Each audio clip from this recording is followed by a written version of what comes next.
ਦੋਸਤੋ ਅੱਜਕੱਲ Russia Ukraine front ਦੀਆਂ ਖਬਰਾਂ ਧੁੰਦਲੀਆਂ ਪੈ ਰਹੀਆਂ ਹਨ ਅਤੇ ਇਜ਼ਰਾਈਲ ਹਮਾਸ ਗਾਜ਼ਾ ਪੱਟੀ ਇਹ ਸੁਰਖੀਆਂ ਬਣੀਆਂ ਹੋਈਆਂ ਹਨ। ਕਿਸੇ ਲਈ ਇਹ ਇਜ਼ਰਾਈਲ ਵਰਸਸ ਗਾਜ਼ਾ ਸੰਘਰਸ਼ ਹੈ, ਕੋਈ ਇਸ ਨੂੰ ਯਹੂਦੀ ਵਰਸਸ ਇਸਲਾਮ ਹੇਠ ਡਿਫਾਈਨ ਕਰ ਰਿਹਾ ਹੈ। ਕਈ ਆਵਾਜ਼ਾਂ ਤੀਜੇ ਵਿਸ਼ਵ ਯੁੱਧ ਦੇ ਸ਼ੰਖਨਾਦ ਦੀਆਂ ਵੀ ਹਨ।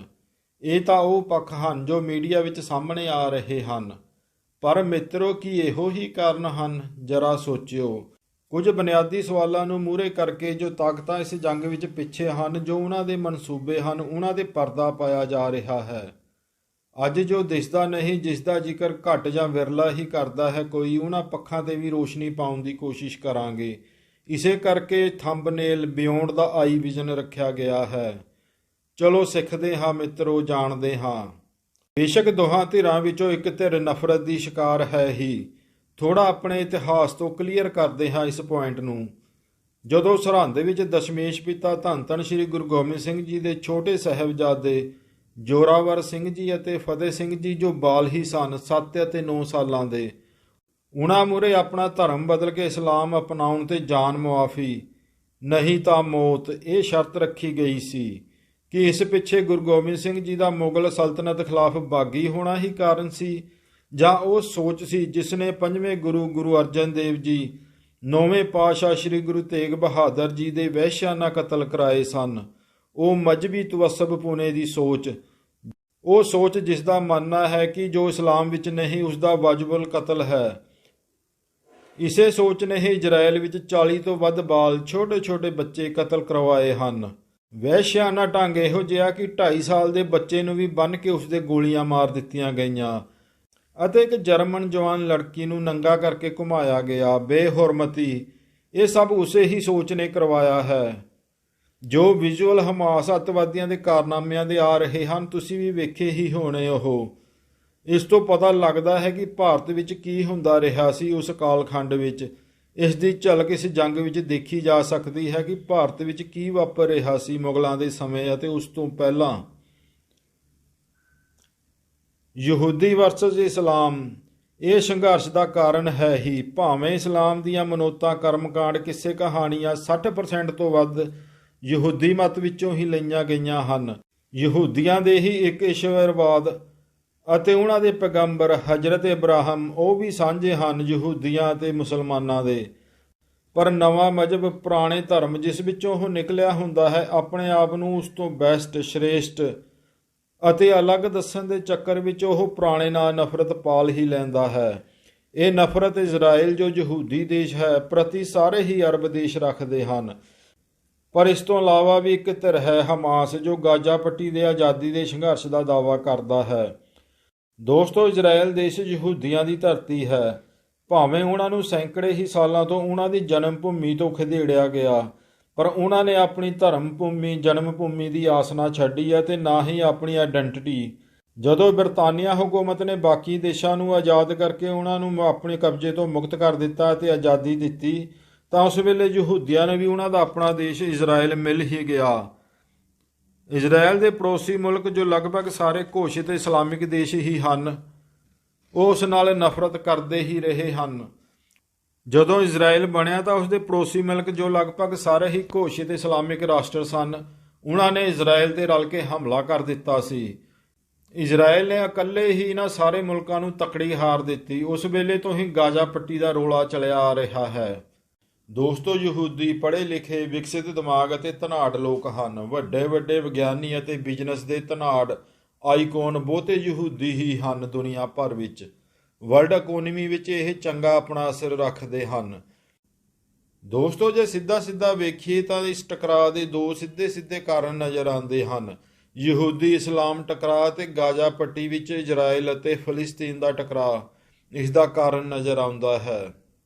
ਪਰ ਮਿੱਤਰੋ, ਕੀ ਇਹ ਇੰਨੀ ਕਿਉਂ ਹੀ ਗੱਲ ਹੈ? ਨਹੀਂ ਮਿੱਤਰੋ, ਇਸ ਟਕਰਾਅ ਪਿੱਛੇ ਕਈ ਤਾਕਤਾਂ ਹਨ, ਉਹਨਾਂ ਦੇ ਹਿੱਤ ਜੁੜੇ ਹੋਏ ਹਨ। ਸਭ ਤੋਂ ਪਹਿਲਾਂ ਹਥਿਆਰ ਲੋਬੀ। ਸਭ ਤੋਂ ਵੱਧ ਹਥਿਆਰ ਮੈਨੂਫੈਕਚਰਿੰਗ ਕੰਪਨੀਆਂ ਕਿੱਥੇ ਹਨ? ਇਹਨਾਂ ਕੰਪਨੀਆਂ ਦੇ ਆਫਿਸ ਕਿੱਥੇ ਹਨ? ਸਭ ਦਾ ਜਵਾਬ ਹੋਵੇਗਾ, ਸਭ ਨੂੰ ਪਤਾ ਹੀ ਹੋਵੇਗਾ, ਅਮਰੀਕਾ। ਜਦੋਂ ਵੀ ਕਿਧਰੇ ਜੰਗ ਛਿੜਦੀ ਹੈ ਤਾਂ ਇਹਨਾਂ ਦਾ ਮੁਨਾਫਾ, ਅਮਰੀਕਾ ਦਾ ਰੈਵਨਿਊ, ਆਮਦਨ, ਇਕਨੋਮਿਕ ਗਰੋਥ ਆਪੇ ਹੀ ਵੱਧ ਜਾਂਦੀ ਹੈ। ਆਖਿਰ ਜੋ 5000 ਤੋਂ ਵੱਧ ਰਾਕਟ ਜੋ ਇਜ਼ਰਾਈਲ ਵਿੱਚ ਛੱਡੇ ਗਏ ਸਨ ਉਹ ਕਿੱਧਰੋਂ ਖਰੀਦੇ ਹੀ ਗਏ ਹੋਣੇ। ਸੋਰਸ ਸੋਚੋ ਕਿਹੜਾ ਹੋ ਸਕਦਾ ਹੈ ਮਿੱਤਰੋ। ਜੋ ਅਫਗਾਨਿਸਤਾਨ ਵਿੱਚ ਲੱਖਾਂ ਅਰਬ ਡਾਲਰ ਦੇ ਹਥਿਆਰ ਅਮਰੀਕਾ ਛੱਡ ਕੇ ਗਿਆ ਸੀ ਉਹ ਬਲੈਕ ਮਾਰਕੀਟ ਵਿੱਚ ਤਾਂ ਵਿਕਣਗੇ ਹੀ। ਜੰਗ ਵਿੱਚ ਧਨ ਦੀ ਵੀ ਜ਼ਰੂਰਤ ਪੈਂਦੀ ਹੈ, ਹਥਿਆਰ ਖਰੀਦਣ ਲਈ ਧਨ। ਇਸ ਬਾਰੇ ਵੀ ਕਈ ਅਫਵਾਹਾਂ ਹਨ। ਪਿੱਛੇ ਜਿਹੇ ਅਮਰੀਕਾ ਨੇ ਜੋ ਈਰਾਨ ਨੂੰ ਕਈ ਅਰਬ ਡਾਲਰ ਰਿਲੀਜ਼ ਕੀਤੇ ਸਨ, ਕਿ ਉਸੇ ਹੀ ਧਨ ਦਾ ਇਸਤੇਮਾਲ ਹੋਇਆ ਜਾਂ ਨਹੀਂ, ਇਹ ਵੀ ਇੱਕ ਸਵਾਲ ਉੱਠਦਾ ਹੀ ਹੈ। ਕਾਰਨ ਸਭ ਤੋਂ ਵੱਧ ਇਸ ਹਮਲੇ ਦਾ ਜਸ਼ਨ ਗਾਜ਼ਾ ਪੱਟੀ ਤੋਂ ਬਾਅਦ ਕਿੱਥੇ ਹੋਇਆ ਸੀ? ਈਰਾਨ ਵਿੱਚ ਹੀ ਦੇਖਿਆ ਗਿਆ ਸੀ। ਇੱਥੇ ਅਮਰੀਕਾ ਦੂਜੇ ਪਾਸੇ ਵੀ ਖੜਾ ਜਾ ਹੋਇਆ, ਖੁੱਲ੍ਹ ਕੇ ਇਜ਼ਰਾਈਲ ਦੀ ਸਪੋਰਟ ਕਰਨ ਦੇ ਨਾਂ 'ਤੇ, ਖੁੱਲ੍ਹ ਕੇ ਮਦਦ ਕਰਨ ਦੇ ਨਾਂ 'ਤੇ। ਇੰਜ ਦੋਵੇਂ ਪਾਸੇ, ਇੱਕ ਪਾਸੇ ਤੀਜੇ ਚੌਥੇ ਹੱਥ ਅਤੇ ਦੂਜੇ ਪਾਸੇ ਸਿੱਧਾ ਅਮਰੀਕਨ ਹਥਿਆਰ। ਇਸਲਾਮਿਕ ਕੰਟਰੀ ਦੀ ਗੈਰ ਇਸਲਾਮਿਕ ਮੁਸਲਮਾਨਾਂ ਨਾਲ ਇਜ਼ਰਾਈਲ ਨਾਲ ਨਫ਼ਰਤ ਦੇ ਮਾਰਿਆਂ ਨੂੰ ਕੋਈ ਵੀ ਆਪਣਾ ਉੱਲੂ ਸਿੱਧਾ ਕਰਨ ਲਈ ਇਸਤੇਮਾਲ ਕਰ ਹੀ ਲੈਂਦਾ ਹੈ, ਉਸ ਦੀ ਨਫ਼ਰਤ ਪੂਰੀ ਕਰਵਾਉਣ ਭਗਵਾਨ ਦੇ ਚੱਕਰ ਵਿੱਚ। ਮਿੱਤਰੋ ਸੋਚੋ ਕਿ ਇਹੋ ਕੁਝ ਨਹੀਂ ਹੋ ਰਿਹਾ ਲੱਗਦਾ।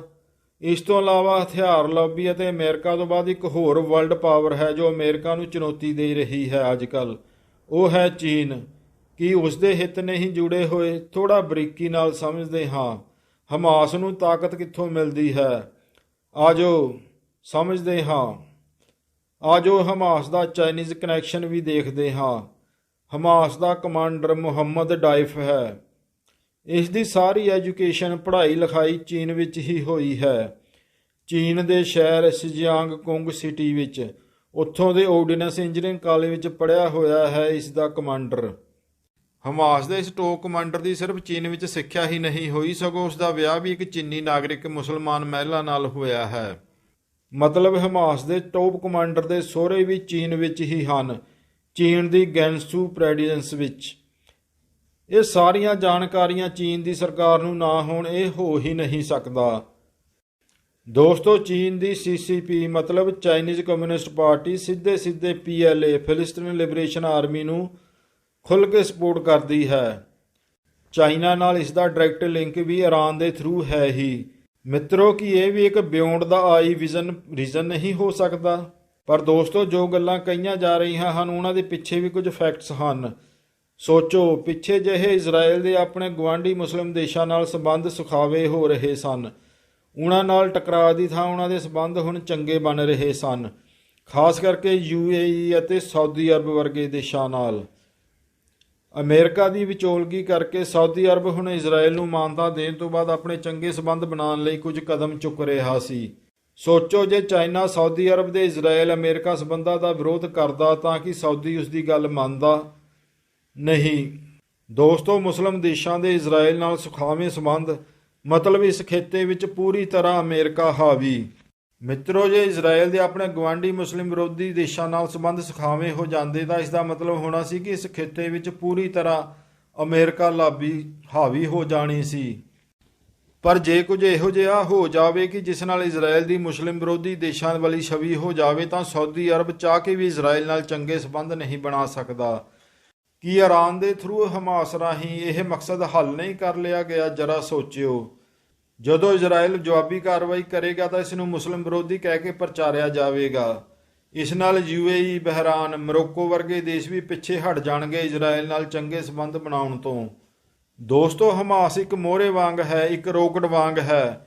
ਰੋਕਟ ਲਾਂਚਰ ਅੱਜ ਕੱਲ੍ਹ ਬਣਿਆ ਹੋਇਆ ਹੈ ਈਰਾਨ ਅਤੇ ਟਾਰਗੇਟ ਹੈ ਇਜ਼ਰਾਈਲ। ਅਤੇ ਮਕਸਦ ਕਿਸ ਦੇ ਮਕਸਦ ਹੱਲ ਹੁੰਦੇ ਹਨ ਉਹ ਸ਼ੱਕੀ ਹੀ ਹਨ ਸਾਰੇ, ਖਾਸ ਕਰ ਅਮਰੀਕਾ ਅਤੇ ਚੀਨ। ਦੋਸਤੋ, ਇਸ ਜੀਓਪੋਲਿਟਿਕਸ ਨੂੰ ਸਮਝਣ ਲਈ ਇੱਕ ਦੇਸੀ ਉਦਾਹਰਨ ਲੈਂਦੇ ਹਾਂ। ਭਾਰਤ ਵਿੱਚ ਮੁਸਲਮਾਨੀ ਵੋਟਾਂ ਜੋ ਲਗਭਗ ਇੱਕ ਪਾਸੇ ਹੀ ਪੈਂਦੀਆਂ ਹਨ। ਇਸ ਵੇਲੇ ਸੈਂਟਰ ਦੀ ਸਰਕਾਰ ਨੇ 3 ਤਲਾਕ, ਹਲਾਲਾਂ ਵਰਗੀਆਂ ਕ੍ਰਿਤੀਆਂ ਤੋਂ ਬਚਾਉਣ ਲਈ ਟ੍ਰਿਪਲ ਤਲਾਕ ਤੇ ਰੋਕ ਲਗਾਉਣ ਲਈ ਇੱਕ ਕਾਨੂੰਨ ਲਿਆਂਦਾ। ਇਸ ਤੋਂ ਇਲਾਵਾ ਉਜਵਲਾ ਯੋਜਨਾ, ਬਹੁਸੰਖਿਅਕ ਮੁਸਲਮਾਨ ਜੋ ਗਰੀਬ ਹਨ ਉਹਨਾਂ ਦੇ ਘਰਾਂ ਤੱਕ ਸਸਤੀ ਗੈਸ ਰਸੋਈ ਦੀ ਪਹੁੰਚ ਕੀਤੀ। ਇਹੋ ਜਿਹੇ ਕਦਮਾਂ ਤੋਂ ਬਾਅਦ ਮੁਸਲਿਮ ਔਰਤਾਂ ਦੇ ਵੋਟ ਪ੍ਰਭਾਵਿਤ ਨਾ ਹੋਣ, ਕਿਤੇ ਸ਼ਿਫਟ ਨਾ ਹੋ ਜਾਣ। ਕੀ ਹੋਇਆ? ਸ਼ਾਹੀਨ ਬਾਗ। ਪਾਕਿਸਤਾਨ ਅਤੇ ਅਫਗਾਨਿਸਤਾਨ ਵਰਗੇ ਦੇਸ਼ਾਂ ਵਿੱਚੋਂ ਦਲਿਤਾਂ ਅਤੇ ਸਿੱਖਾਂ ਨੂੰ ਆਪਣੀ ਨਾਗਰਿਕਤਾ ਦੇਣ ਲਈ ਜੋ ਕਾਨੂੰਨ ਬਣਾਇਆ ਗਿਆ ਸੀ ਉਸ ਦਾ ਵਿਰੋਧ ਕੀਤਾ ਗਿਆ, ਇਹ ਕਹਿ ਕੇ ਕਿ ਇਹ ਐਂਟੀ ਮੁਸਲਿਮ ਕਾਨੂੰਨ ਹੈ, ਜਦੋਂ ਕਿ ਉਹ ਕਾਨੂੰਨ ਸਿਰਫ ਪਾਕਿਸਤਾਨ ਅਤੇ ਅਫਗਾਨਿਸਤਾਨ ਤੋਂ ਆਏ ਦਲਿਤ ਅਤੇ ਸਿੱਖਾਂ ਨੂੰ ਨਾਗਰਿਕਤਾ ਦੇਣ ਦਾ ਸੀ। ਐਂਟੀ ਮੁਸਲਿਮ ਕਾਨੂੰਨ ਕਹਿ ਕੇ ਧਰਨੇ ਤੇ ਮੂਹਰੇ ਕੀਤੀਆਂ ਗਈਆਂ ਔਰਤਾਂ ਸਭ ਸੈਬੋਟਾਈਜ਼। ਕਿ ਇੰਜ ਹੀ ਇਜ਼ਰਾਈਲ ਦੇ ਆਪਣੇ ਵਿਰੋਧੀ ਰਹੇ ਗੁਆਂਢੀ ਮੁਸਲਿਮ ਦੇਸ਼ਾਂ ਨਾਲ ਜੋ ਸੰਬੰਧ ਸੁਖਾਵੇ ਹੋ ਰਹੇ ਸਨ, ਇਸ ਇੱਕ ਹੀ ਵਾਰ ਨਾਲ ਟੋਟਲੀ ਸਭ ਕੁਝ ਡੈਮੇਜ, ਸੈਬੋਟਾਈਜ਼।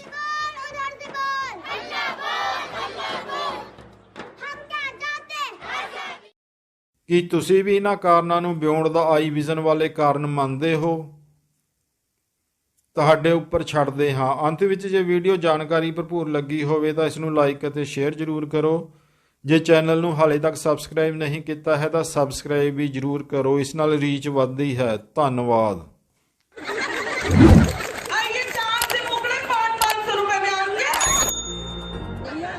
आई खाला